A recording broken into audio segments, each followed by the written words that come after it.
Iran के launcher सभी अमेरिकी युद्धपोतों को डुबाने के लिए तैयार हैं। जी हां, यह एक वार्निंग है। ईरान यानी IRGC के कमांडर की वार्निंग है, सलाहकार की वार्निंग है, नेता के सलाहकार की वार्निंग है। ईरान बहुत सख्ती से यह बात कह रहा है। दोस्तों, आपका मेजबान मैं हूं विशाल आजम। इस्लामी क्रांति के नेता के एक सैन्य सलाहकार ने कहा है कि ईरान की सेना के लॉन्चर्स अमेरिकी युद्धपोतों को निशाना बनाने के लिए तैयार हैं और उन्हें डुबा सकते हैं। बुधवार को एक टीवी इंटरव्यू में मोहसिन रजाई ने कहा कि जो ईरान की एक महत्वपूर्ण परिषद के सदस्य हैं और पहले रिवॉल्यूशनरी गार्ड के कमांडर रह चुके हैं, उन्होंने क्या कहा? उन्होंने कहा कि दुश्मनों पर दबाव बढ़ाना जरूरी है। उन्होंने दबाव बढ़ना चाहिए। हमारे लॉन्चर्स अब युद्धपोतों पर निशाना लगाए हुए हैं और हम उन्हें डुबो देंगे।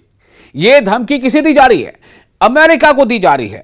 अमेरिका के युद्धपोतों ने स्ट्रेट ऑफ हॉर्मुज से थोड़ा अलग हटकर एक ब्लॉकेट लगा रखा है डोनाल्ड ट्रंप के कहने के मुताबिक, और उस ब्लॉकेट का मतलब यह है कि उस ब्लॉकेट की वजह से ना तो ईरान के बंदरगाहों से कोई शिप निकल पाएगा, ना ईरान के बंदरगाह तक कोई शिप पहुंच पाएगा। एक बात तो साफ है कि जिस तरह से यह धमकी आ रही है, इससे इतना जरूर जाहिर हो रहा है कि ईरान को इससे थोड़ी तकलीफ हो रही है।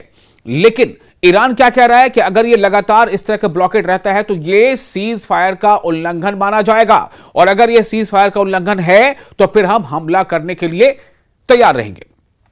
अमेरिका के जरिए ईरान पर समुद्री नाकेबंदी लगाने की कोशिश का जिक्र करते हुए उन्होंने कहा कि यह योजना जरूर फेल हो जाएगी, नाकाम हो जाएगी। उन्होंने कहा कि जैसे अमेरिका पहले हॉर्मुज स्ट्रेट में नाकाम रहा, वैसे ही यह नाकाबंदी भी नाकाम होगी।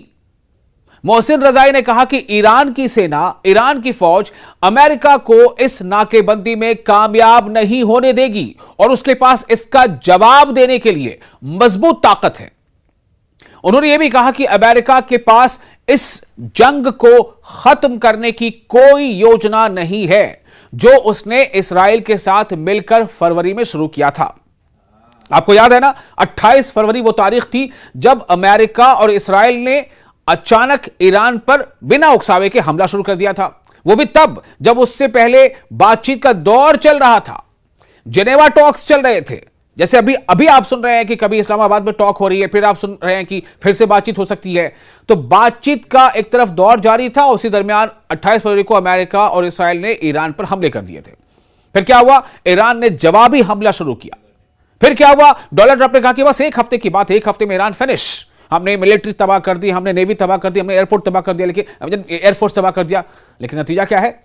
ईरान अब भी खड़ा रहा। 40 दिनों की ईरान ने जंग लड़ी, और अब ये डोनाल्ड ट्रंप की पहल पर कहा जा सकता है ये सीज फायर फिलहाल 2 हफ्तों की का अभी लागू है। क्यों मैं ऐसा कह रहा हूं पहल पर? इसलिए कि खुद डोनाल्ड ट्रंप ने ट्वीट करके इस सीज फायर का अनाउंसमेंट किया था। बहरहाल, तो मोहसिन रजाई जो सैन्य सलाहकार हैं, उन्होंने आरोप लगाया है कि अमेरिका की योजना थी कि वो इस्फहान शहर में पैरा ट्रूपर्स उतारकर ईरान का यूरेनियम कब्जे में ले ले। ईरान ने 28 फरवरी को हुए हमले के बाद हॉर्मुज स्ट्रेट में जहाजों के आने जाने पर कुछ पाबंदियां लगा दी। डोनाल्ड ट्रंप की सरकार ने कहा कि वो फारस की खाड़ी यानी गल्फ ऑफ पर्शिया, फारस की खाड़ी और ओमान सागर में ईरानी बंदरगाहों की नाकाबंदी करेगी। अमेरिकी सेना ने दावा किया है कि यह नाकेबंदी सोमवार से लागू हो गई है। ट्रंप ने सोशल मीडिया पर कहा कि अमेरिकी नौसेना हॉर्मुज स्ट्रेट से गुजरने वाले सभी जहाजों को रोकने की प्रक्रिया शुरू करेगी। ईरान की रिवॉल्यूशनरी गार्ड ने चेतावनी दी कि अगर कोई सैन्य जहाज इस इलाके में आया तो यह हाल ही में हुए संघर्ष विराम का उल्लंघन होगा। ईरान की सेना ने यह भी कहा कि अगर उसके बंदरगाहों पर हमला हुआ तो पूरे इलाके में बड़ा जवाब दिया जाएगा।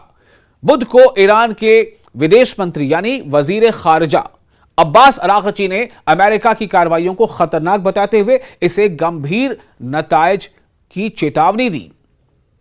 संघर्ष विराम यानी सीज फायर बढ़ाना ईरान के हित में नहीं है। क्यों ऐसी बात कही जा रही है? इंटरव्यू में मोहसिन रजाई ने कहा कि संघर्ष विराम को बढ़ाना ईरान के लिए सही नहीं है। उन्होंने कहा कि जब तक सभी समझौते पूरे नहीं होते और संयुक्त राष्ट्र में प्रपोजल पास नहीं होता, तब तक सीज फायर का कोई मतलब नहीं है। मोहसिन रजाई ने कहा कि ईरान ने मानवीय कारणों से अस्थायी संघर्ष विराम स्वीकार कर लिया, यानी टेम्पररी सीज फायर को मंजूर कर लिया है। मानवीय कारणों से, ह्यूमन वैल्यूज की वजह कर अमेरिका के साथ आगे बातचीत की संभावना पर उन्होंने कहा कि मुस्तकबिल में होने वाली बातचीत में हर बात को बहुत ध्यान से देखना होगा। उन्होंने कहा कि हमें हर एक लफ्ज पर ध्यान देना होगा कि कौन कौन सा लफ्ज इस्तेमाल किया जा रहा है, इसके क्या माने हो सकते हैं। आखिर उन्होंने कहा कि या तो अमेरिका सरकार ईरान की शर्तें मानेगा, या तो अमेरिका सरकार ईरान की शर्तें मानेगी, जो कम संभावना लगती जैसा उनका कहना था, या फिर वो जंग जीतने की कोशिश जारी रखेगा। कौन? ईरान। ये कहना है उनका। तो खुली तौर पर धमकी है। इससे पहले भी कई जराये से खबर सामने आ चुकी है कि अगर अमेरिका ने ब्लॉकेड को इसी तरह से जारी रखा तो फिर ईरान का कहना है कि हम ओमान सागर में और रेड सी में हम सारी चीजें बंद कर देंगे। यहां से क्या होगा कि दुनिया को जाने वाली ये जो दूसरे और रूट्स हैं, इन पर भी हम रोक लगा देंगे, इसे हम बंद कर देंगे। तो फिर दुनिया को जब तकलीफ पहुंचेगी तो फिर ईरान का यह कहना है कि इसके लिए अमेरिका जिम्मेदार होगा।